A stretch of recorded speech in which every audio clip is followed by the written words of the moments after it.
ہمارے ہاں نوجوان نسل کے اندر بالخصوص یہ مرض تیزی سے آیا ہے، مذاق کرنے والا، لطیفہ سنانے والا، اور اب وہ چونکہ پرموٹ ہوا ہے تو بعض بڑی عمر کے لوگوں میں بھی اس بیماری نے جڑیں پکڑ لی ہیں۔ ہر لطیفہ سنانے کا نہیں ہوتا، ہر بات بتانے کی نہیں ہوتی، ہر جگہ آپ کا رویہ اس طرح کا نہیں ہونا چاہیے کہ جو آپ کے منہ میں سمجھ میں آیا وہ آپ نے کہہ دیا، وہ جھوٹ ہو وہ سچ ہو۔ کچھ باتیں اس طرح کی ہیں جو آپ کی شخصیت کو کمزور کریں۔ اگر آپ وہ والی بات کر دیں گے، اگرچہ اس سے لوگ 10 منٹ کے لیے مسکرا لیں گے، لیکن کئی دفعہ لوگوں کو محسوس ہوگا کہ جس خوبصورت چہرے کو میں دیکھتا ہوں اس کے اندر سے یہ والی بات نہیں نکلنی چاہیے، وہ اور نکل آتی۔ آپ حیا کے دائروں کے اندر جب سمٹے ہوئے رہیں گے، تھوڑا سا آپ کا لوگوں سے پردہ رہے گا، اس میں بڑی ساری آسانیاں ہوں گی۔ حضور نے پتہ کیا فرمایا ہے؟ مسلم شریف کا لفظ ہے، حضور فرماتے ہیں اچھا سوچنا، اچھا گمان کرنا یہ عبادت ہے۔ تو کچھ نہ کر، تو بس اچھا سوچا کر۔ اگر کسی گھر میں بگڑے بچے سنور جائے نا تو روٹی تھوڑی بھی ہو تو گزارا ہو جاتا ہے۔ اگر گھر والے اخلاقاً اتنے اعلیٰ ہوں، ایک دوسرے سے پیار کرتے ہوں تو تھوڑے پیسوں پر بھی وقت گزر جاتا ہے۔ رسول پاک کا دل دھڑکتا تھا، کس لیے؟ صرف اس لیے نہیں کہ لوگوں کو نوکریاں مل جائیں، مال مل جائے، لوگ جو ہیں ان کے گھر کشادہ ہو جائیں، بلکہ حضور کا دل دھڑکتا تھا کہ لوگ دوزخ سے بچ جائیں، جنت کی طرف ان کا سفر ہو جائے۔ ان کے دلوں سے حسد کو، تکبر کو، غرور کو، انا کو، خود پسندی کو، عجب کو نکال دیا جائے۔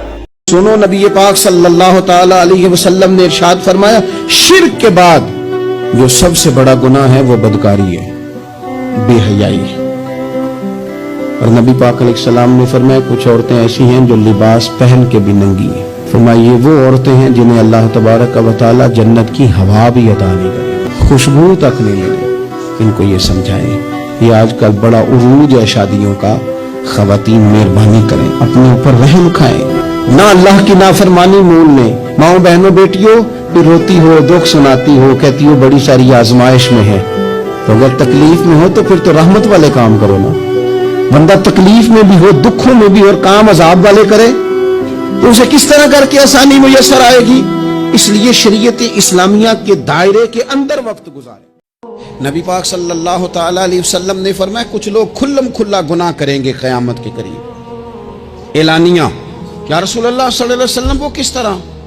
تو حضور فرماتے ہیں انہوں نے رات کو غلطی کی تھی، رب نے ان کی غلطی پر پردہ ڈال دیا، انہوں نے سویرے اٹھ کے خود لوگوں کو بتانا شروع کیا، اور دیکھا میں نے رات یہ کیا، معاذ اللہ۔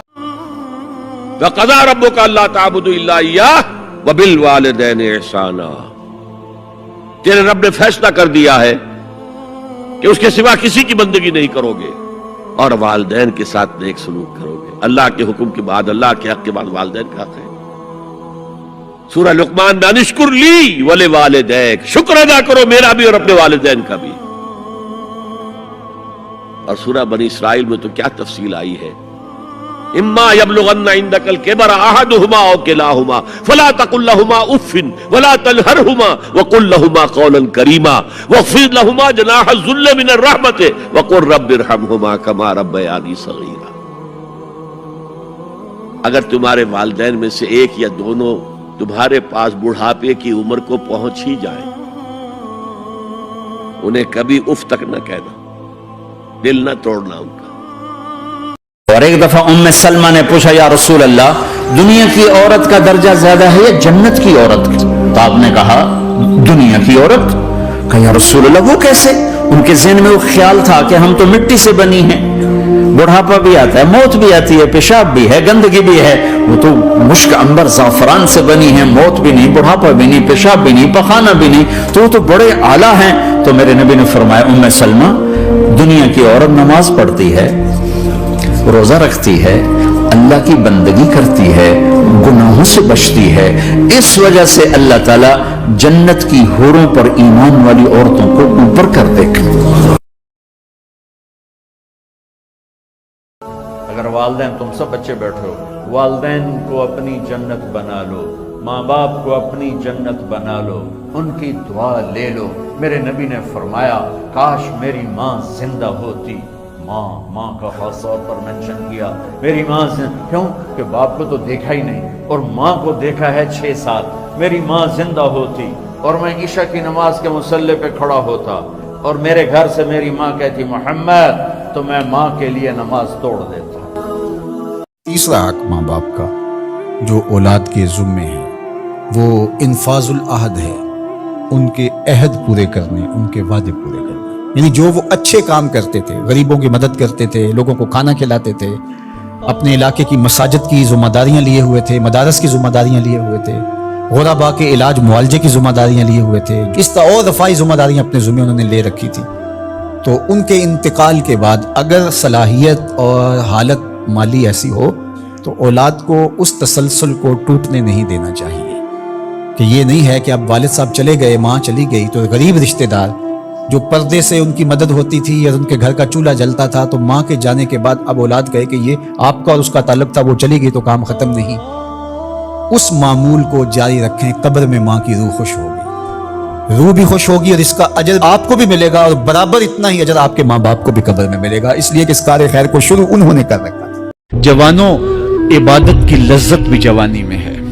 اگرچہ جوانی مستانی ہوتی ہے، ذرا اس مستانی جوانی کو تہجد کے مصلے پہ لا کے دیکھو. کیا مستی چڑھتی ہے سجدوں کے اندر، کیا لطف ہے قیام کے اندر، کیا سکون ہے رکوع کے اندر. اس جوانی کو مالک کی چوکھٹ پہ لاؤ، پھر دیکھنا کہ یہ جوانی کتنی لذت آفرین ہوتی ہے، اور پھر اس جوانی کے بدلے میں اللہ تعالیٰ تمہیں کیا کیا عطا فرماتا ہے.